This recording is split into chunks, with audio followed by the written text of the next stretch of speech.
Okay, today we're going to talk about bond polarity or polar bonds. And so we start off with talking about how do we determine polar bonds. And we kind of talked about this when we introduced covalent and ionic compounds using electronegativity. So with polar bonds, they're going to be when electrons are shared unequally, and nonpolar will be when they are shared equally. All right, fairly simple. The electrons are those negatives. They're the only thing that can move from one atom to the other. And so in that, they're going to be the only thing that can cause a bond to become polar. You're not going to shift anything else. So when you have two things with similar electronegativities, they're going to share close to nonpolar. And when you have two things that are aggressively different, then you'll have polar.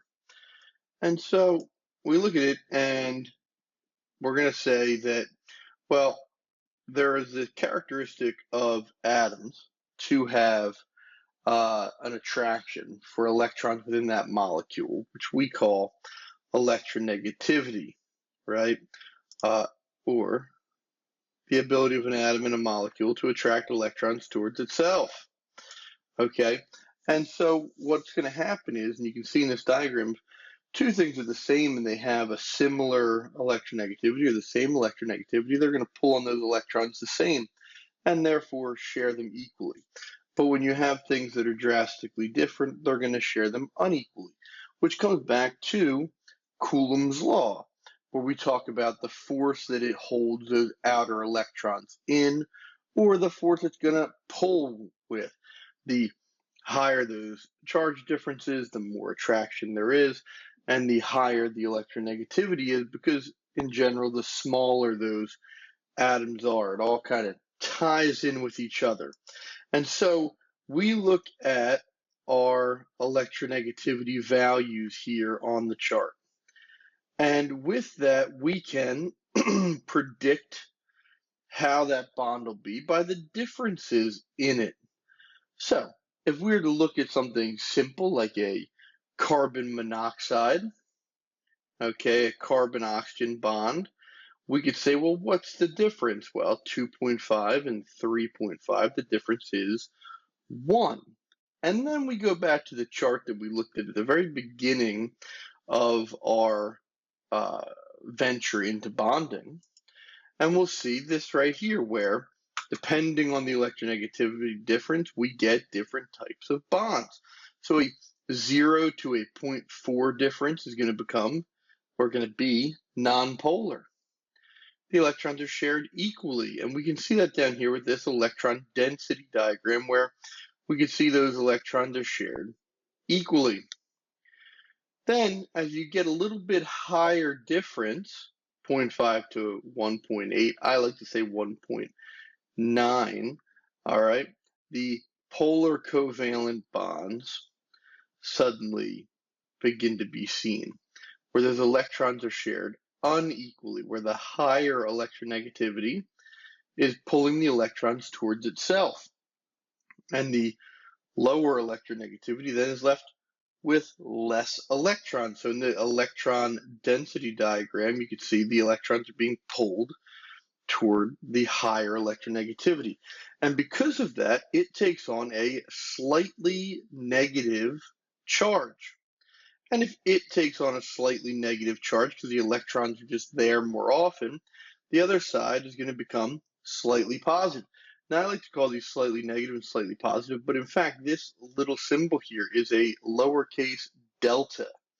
All right, you're used to delta from physics and math, that triangle. Well, this is the lowercase delta. Kind of looks like a fancy S. Okay, and that means that it is slightly, it has a small charge, not even a whole charge, a partial charge. And if the electronegativity difference is so great, there will be a full-blown electron transfer, and that's how we get ionic bonds. All right, so let's take a look at what we're talking about here. We're going to predict the type of bonds. So if we look at these here, all right, we look at this first one, strontium and chloride, we defined it. Well, strontium is right here, 1.0. So we can write down, right? Strontium is a 1.0. Chlorine is all the way up there to 3.0, which means it has a difference of 2.0. That thing's going to be ionic, 100%. This is ionic, which we already know because strontium is a metal, chlorine is a nonmetal. Metal and nonmetal are going to be ionic. And that rule we can hold over all else, even if the difference is not that high number. A metal and a nonmetal will always form an ionic bond no matter the difference. Okay, so now we have bromine up here, 2.8, and selenium, 2.1. Oh, I looked at tellurium. Selenium, 2.4. Sorry, there it is, 0.4 difference, and this thing will be nonpolar. Let's just put in a nice NP. Nonpolar. And up here we could have put in an I for ionic. So nonpolar. And then we have F and H. F, 4.0, our most electronegative element. It's also the smallest. And H, 2.1 equals its 1.9. And this is the reason I usually like to say that polar goes to 1.9 because clearly these are going to both be non-metals. They are 100% going to form a covalent bond, but the difference is so great that it is really super polar. All right? Crazy, crazy polar. And so just remember that. All right? Now what we want to do is we want you to take a chance and go ahead and do some on your own. Okay? Do a few on your own. Take a stab. All right, pause the video, and then I'll go over it in a second. All right, so hopefully you did this all. So we look at carbon at 2.5, oxygen at 3.5, a difference of 1.0, which is going to be polar. Chlorine and bromine, 3.0 and 2.8, a small difference of 0.2, nonpolar.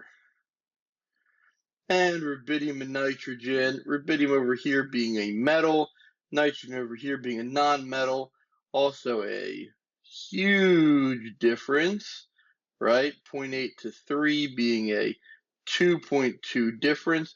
That thing is ionic, 100%.